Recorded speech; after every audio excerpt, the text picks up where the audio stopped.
These are two different kind of spaces. ये दो अलग अलग तरह की जगह हैं, गुप्त काशी और तपोवन। तपोवन में हो सकता है कि ज्यादा ऊंचाई में होने के कारण आपका सिर चकराने लगा। इस जगह को बहुत से दिव्य महापुरुषों की कृपा प्राप्त हुई है।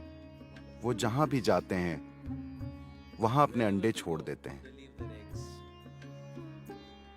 यही उनके जीने का तरीका है। अब अगर आप अपने अंडे मुंबई या न्यूयॉर्क सिटी या कहीं और छोड़ते हैं तो लोग उसे कुचल कर चल देंगे, क्योंकि उनमें यह पहचानने की क्षमता नहीं होगी कि वहां क्या छोड़ा गया है। So the yogis also. तो योगी भी, ऐसे लोग जिन पर एक ऐसे आयाम को संभालने का सौभाग्य और बोझ होता है जो आम लोगों के अनुभव में नहीं है, वे जहां भी उठते बैठते हैं वे अपने अंडे छोड़ देते हैं। लेकिन वे हमेशा पहाड़ों पर क्यों जाते हैं? कुछ स्थान पवित्र स्थानों के रूप में इसलिए चिन्हित किए जाते हैं ताकि वहां वे अंडे कुचले न जाएं, बल्कि उनका अनुभव किया जाए और उपयोग किया जाए, ताकि उनसे कुछ उड़ निकले। तो वे ऐसे स्थानों को चुनते हैं। तपोवन ऐसा ही एक पक्षियों का घोंसला रहा जिसमें अनेक योगियों ने अंडे देना चुना। लेकिन अंडों का सबसे बड़ा संग्रह शायद केदारनाथ में है। केदार में हर तरह की पक्षियों ने अपने अंडे दिए हैं और वे सब आपस में घुल मिल गए। तो अगर आपको एक खास तरह से दीक्षा दी गई है तो आप अनुभव के एक खास आयाम के प्रति खुल जाते हैं। वहां ऐसी बहुत सी चीजें हैं जिनके प्रति अभी आप खुले नहीं हैं, लेकिन अगर आपको एक खास तरह से दीक्षित किया जाए तो आप उस आयाम के प्रति खुल जाते हैं।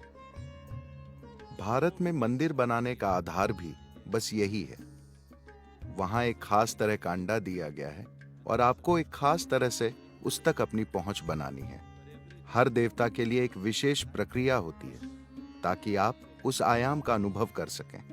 गुप्त काशी पूरी तरह से अगस्त्य मुनि के काम करने के तरीके पर आधारित है, जो कि विशुद्ध क्रिया है, 100% ऊर्जा का कार्य। कोई दूसरी चीज नहीं, कोई मंत्र नहीं, कोई तंत्र नहीं, कुछ नहीं। ये 100% ऊर्जा का काम है। मैं भी ऐसा ही हूं। मैं बस यही जानता हूं, मैं जीवन को एक से दूसरे आयाम में रूपांतरित कर सकता हूं, बस ऊर्जा के आधार पर। मैं कोई मंत्र नहीं जानता, कोई अनुष्ठान नहीं जानता, कुछ भी नहीं जानता। Without any ritual. किसी भी अनुष्ठान के बिना बस ऊर्जा को एक से दूसरे आयाम में रूपांतरित कर दिया जाता है। काशी पवित्र नगरियों में भी सबसे पवित्र है। ये ज्ञान प्राप्ति की प्राचीनतम नगरियों में से एक रही है। ये वो स्थान था जहां कभी एक साथ सैकड़ों प्रबुद्ध महापुरुष रहा करते थे।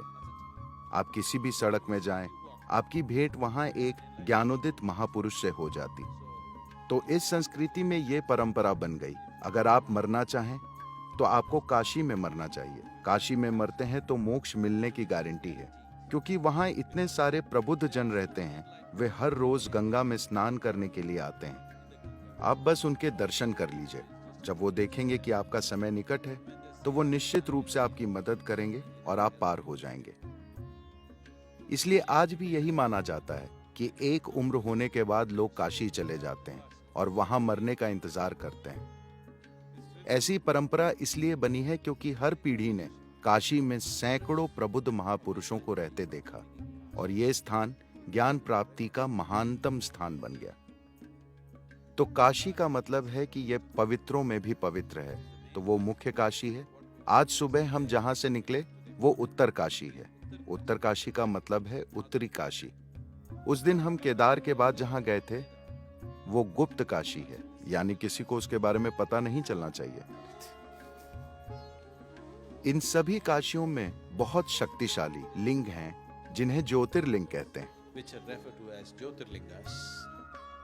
ये स्वयंभू हैं। इन्हें किसी ने नहीं बनाया, ये खुद अपने आप बने। ये धरती से लिंग के रूप में बाहर निकले। लोगों ने इन्हें पहचाना और इनके ऊपर जरूरी काम करके इन्हें बहुत शक्तिशाली बना दिया।